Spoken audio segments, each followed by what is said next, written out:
साई राम प्यारे बच्चों हमने पिछले वीडियो में हमारी हिंदी अविरल की पुस्तक का पाठ 14 राजस्थान की सैर का आधा अध्ययन हमने किया था।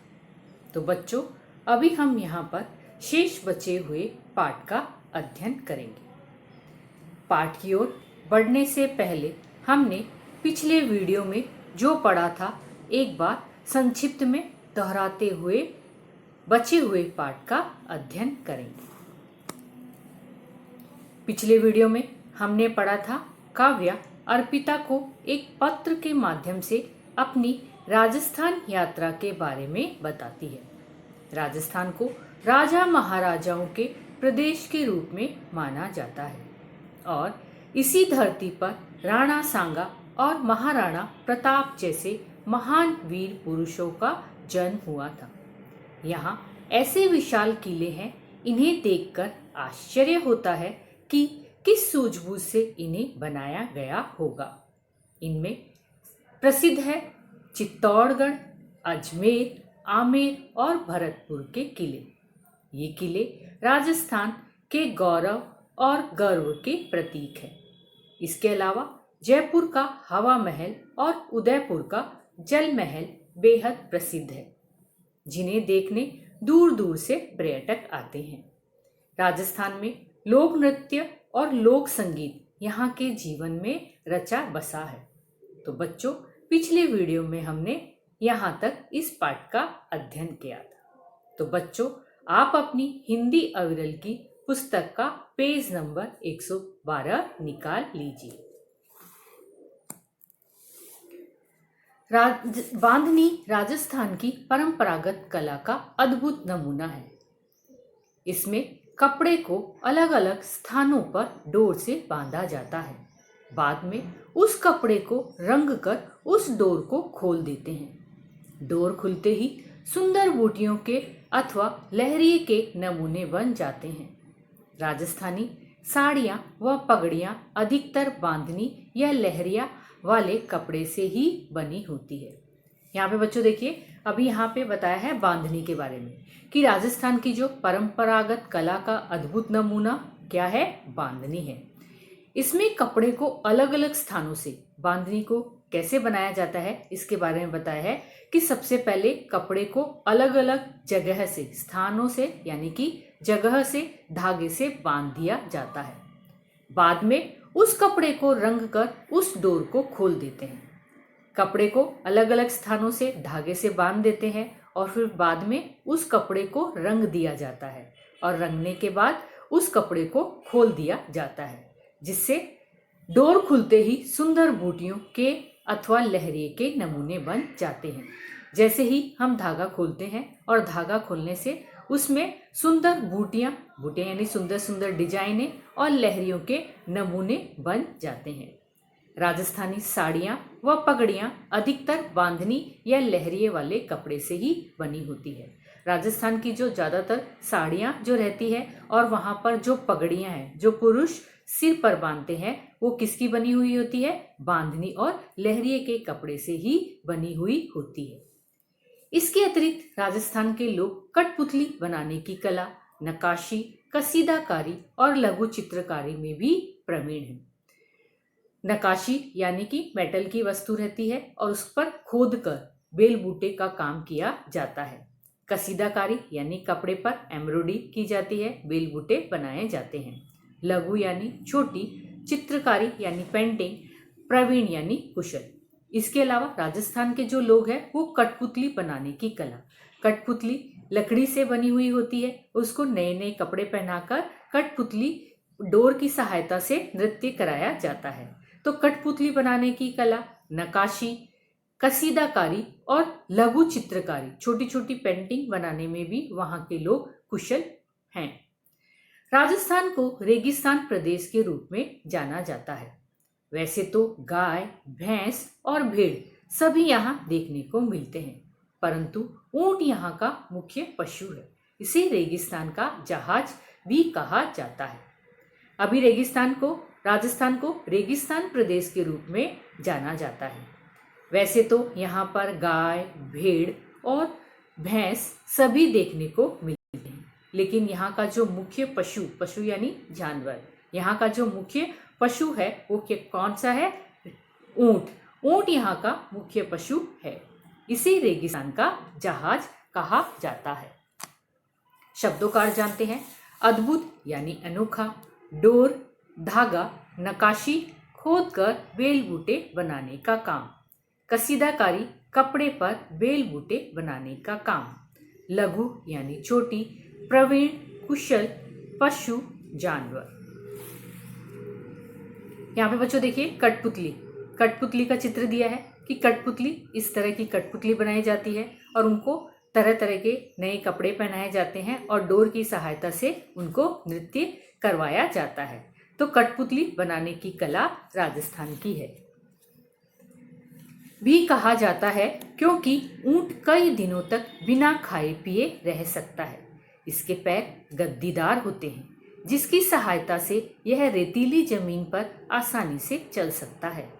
प्राचीन काल में राजस्थान के लोग एक जगह से दूसरी जगह जाने के लिए ऊंट का प्रयोग करते थे। आज भी यहाँ कुछ शहरों जैसे जोधपुर, बाड़मेर में ऊंट परिवहन का मुख्य साधन है। अभी रेगिस्तान का जहाज किसे कहा जाता है बच्चों? ऊंट को कहा जाता है, क्योंकि ऊंट जो है वो बिना खाए पिए कई दिनों तक रह सकता है और ऊंट के जो पैर होते हैं वो गद्दीदार होते हैं, जिसकी सहायता यानी मदद, जमीन यानी धरती, आसानी यानी सरलता से, रेतीली मतलब राजस्थान की जो जमीन, जो भूमि रहती है वो वहां पर रेत ही रेत रहती है। तो जो ऊंट है उसके पैर जो गद्दीदार होते हैं, जिसकी सहायता से वह रेतीली जमीन में आसानी से चल सकता है। प्राचीन काल में राजस्थान के लोग एक जगह से दूसरी जगह जाने के लिए ऊंट का प्रयोग करते थे। पहले के समय की बात है, जब बहुत समय पहले की बात है कि पुराने समय में राजस्थान के जो लोग हैं एक जगह यानी एक स्थान से दूसरे स्थान जाने के लिए ऊंट का ही प्रयोग करते थे, यानी कि ऊंट की सवारी करते थे। एक स्थान पर जाने के लिए, एक स्थान से दूसरे स्थान जाने के लिए ऊंट ही उनका मुख्य साधन था। राजस्थान के आज भी वहां कुछ शहरों में जैसे जोधपुर, बाड़मेर में ऊंट परिवहन का मुख्य साधन है। तो आज भी ऐसे कुछ शहर है जैसे जोधपुर और बाड़मेर में ऊंट का ही प्रयोग किया जाता है, यानी कि एक स्थान से दूसरे स्थान जाने के लिए ऊंट ही मुख्य साधन है। राजस्थान के लोग सभी पर्वों को बड़े उत्साह के साथ मनाते हैं। जयपुर में हाथी मेला, गणगौर महोत्सव, तीज महोत्सव अथवा शीतला अष्टमी का मेला बहुत धूमधाम से मनाया जाता है। अभी राजस्थान के पर्व यानी त्योहारों के बारे में बताया है। पर्व यानी त्योहार, उत्साह यानी जोश। तो राजस्थान के जो लोग हैं वो बड़े उत्साह के साथ मनाते हैं। जयपुर में हाथी मेला, गणगौर महोत्सव, वहाँ के कुछ जो पर्व हैं उसके बारे में बताया है कि वहाँ पे जयपुर का हाथी मेला हो, गणगौर महोत्सव हो, तीज महोत्सव हो तथा शीतला अष्टमी का मेला बड़े धूमधाम से मनाया जाता है। शब्दों का अर्थ जानते हैं। सहायता, मदद, जमीन, धरती, उत्साह, जोश। सचमुच राजस्थान घूमने के बाद तो दिल बाग बाग हो गया। मेरा मन तो वहां से लौटने को कर ही नहीं रहा था, परंतु पापा के पास छुट्टियां नहीं थी, इसलिए हम 8 दिन घूमकर आए। तरह तरह के लोक संस्कृतियों, लोक कलाओं और शिल्प कलाओं को अपनी गोद में समेटे हुए राजस्थान एक अनूठा प्रांत है। आज भी वहाँ की यादें ताजा होकर मेरी आंखों के सामने जीवंत हो गई। शेष बातें मिलने पर बताऊंगी। अभी यहाँ पे बताया है कि राजस्थान घूमने के बाद दिल बाग बाग हो गया। बाग बाग हो गया यानी कि बहुत खुश हो गया कि जैसे ही मैं राजस्थान घूमकर आई तो मेरा वहाँ जाने के बाद मेरा जो दिल है बहुत खुश हो गया।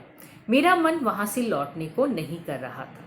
जो मेरा मन है वापस अपने गांव लौटने को नहीं कर रहा था, परंतु पापा के पास छुट्टियां नहीं थी, इसलिए हम 8 दिन घूमकर ही वापस अपने गांव आ गए। राजस्थान की तरह तरह की लोक संस्कृति, लोक कलाओं और शिल्प कलाओं यानी कि हाथ की बनी हुई कला राजस्थान की लोक संस्कृति, लोक कलाओं और शिल्प कलाओं को अपनी गोद में समेटे हुए राजस्थान एक अनूठा प्रांत है। अनूठा यानी एक अनोखा प्रांत है। आज भी वहां की यादें ताजा होकर मेरी आंखों के सामने जीवंत हो गई। जीवंत हो गई यानी कि जीता जागता, कि आज भी मैं उन चीजों को याद करती हूँ तो मेरे सामने सभी वापस याद आने लग जाती है। शेष बातें मिलने पर बताऊंगी। शेष यानी बाकी बातें जब तुम मिलोगी तब सारी बात मैं तुझे और डिटेल में और विस्तार से बताऊंगी। आंटी अंकल को मेरी नमस्ते कहना, आंटी अंकल जी को मेरा प्रणाम कहना, नमस्ते कहना। वैभव को मेरी तरफ से ढेर सारा प्यार देना, जो वैभव है उसको मेरी तरफ से ढेर सारा प्यार देना। तुम्हारी सखी काव्य। शब्दों का अर्थ जानते हैं। दिल बाग बाग होना, बहुत खुश होना। शिल्प कला, हाथ की कला। अनूठा, अनोखा। जीवन, जीता जागता। तो चलिए बच्चों, इस पाठ पर आधारित जीवन मूल्य जानते हैं। पर्यटन से दूसरी जगहों की संस्कृति के बारे में पता चलता है। पर्यटन से दूसरी जगहों की संस्कृति के बारे में पता चलता है। देश की विभिन्नता में एकता के दर्शन होते हैं। देश की विभिन्नता में एकता के दर्शन होते हैं। तो बच्चों, आज हम इस पाठ में हमने क्या सीखा? पाठ में काव्या अर्पिता को एक पत्र के माध्यम से अपनी राजस्थान यात्रा के बारे में बताती है। राजा महाराजाओं की यह धरती लोक संस्कृति, संगीत, नृत्य, लोक कलाओं से भरपूर है, जहां सभी पर्वों को बड़े धूमधाम से मनाया जाता है। वीरों की इस धरती को देखने के लिए पर्यटक दूर दूर से आते हैं। तो बच्चों, आज का वीडियो हम यहीं पर समाप्त करते हैं। धन्यवाद।